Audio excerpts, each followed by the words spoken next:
Hello everyone, welcome to the Hypergamous Journey. My name is Denise. At this channel, I discuss dating advice for women 55 and older who would like to date hypergamously. That means dating or marrying someone of a higher social and economic level than themselves, or at a very minimum, be on their level.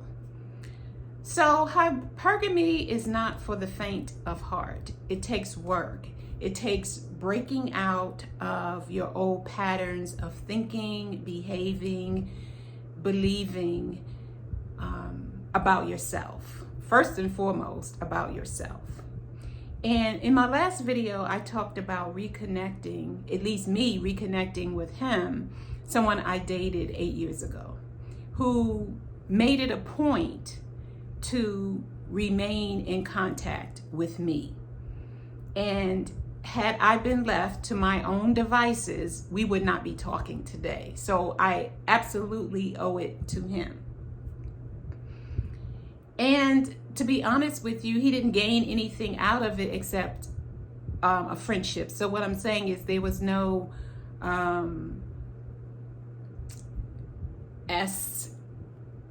asterisk X involved in it, the overriding, overarching, overreaching foundation of the friendship. That wasn't it. We agreed to separate because we just argued too much. I thought he was controlling, and he thought I was rude and disrespectful, and I thought he was mean, and he thought I wouldn't listen and take his advice. But when we had good times, we had really good times. This is a man who has very good taste, gave me beautiful cards, and even gave me like a 24 karat dipped gold rose that I have sitting on my mantle because I just love that kind of stuff. I am a sentimental person. I think most women are. So I just kept it because it was just really nice. And he gave me, he's the kind of guy that will gave me more than one card for the same occasion. He's like, well, I like this one and what it said, and then I like that one and what it said. So I just got both. That kind of thing. Things that I appreciate now that I didn't appreciate then. And in my video, I talked about my desire to reconnect with him. But what I failed to mention is I still like him. And at the time, I may have even loved him, but we just could not make it work. The communication, it was challenging for him. It was challenging for me. I wasn't happy. He wasn't happy.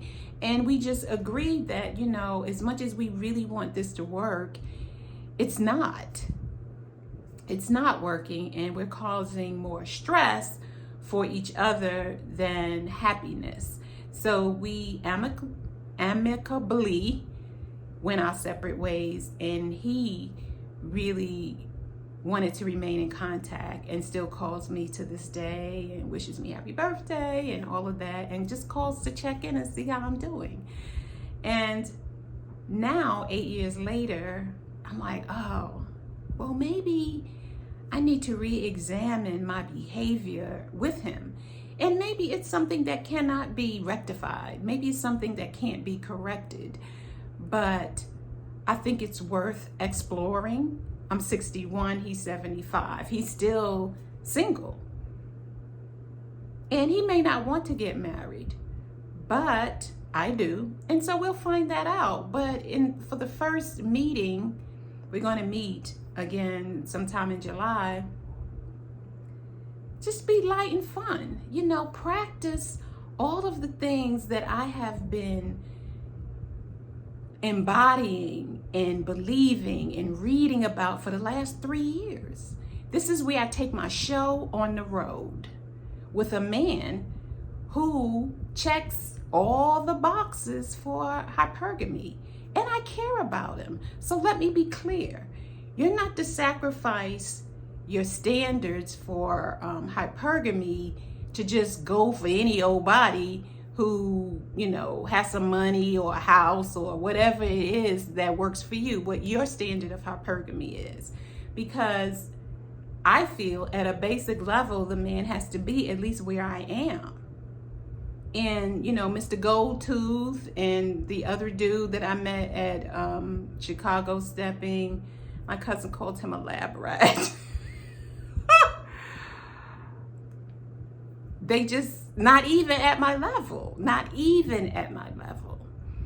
And so, you know, Mr. Kevin Samuels would say, you know, are you being realistic? And that's all I'm saying is for us to be realistic, but we can have standards while we be realistic and not just take the bottom of the barrel, the men in our age group who are age appropriate, who, you know, screwed up their life financially, wasted money on women, you know, younger or their age, and then got divorced, and she got the house, or he gave her the house. And kudos to them for giving, you know, the mother of their children, their ex-wife, the house. They should. But if the man was able to achieve something alone, he should be able to do that when he's divorced. But the proof is in the pudding that after the divorce, he wasn't able to get his SHIT together to get another house for himself. So to me, what that meant was he needed his wife to get the house and to sustain his life, because if he didn't, he would have one. And I have yet to meet any of those men who I met at Chicago Stepping who said, I didn't want a house. I was tired of living like that and having to be responsible. I just wanted an apartment, somebody to pay. None of them said that. None of them said that. They want to be in a house, but they don't have the wherewithal, the income, the credit, or whatever to get the house. So at a minimum, I'm just asking the man to have what I have and be where I am, and not saying, well, you have what you have and I have what I have, and then we build together. And my thing is, no, you have your own structure and I have my own structure, and then we see where we are. Now move into your place. If you like this video or any of my others, please like, subscribe, share, and click on the notification bell so you'll be made aware of my new videos. Thank you for watching. Bye.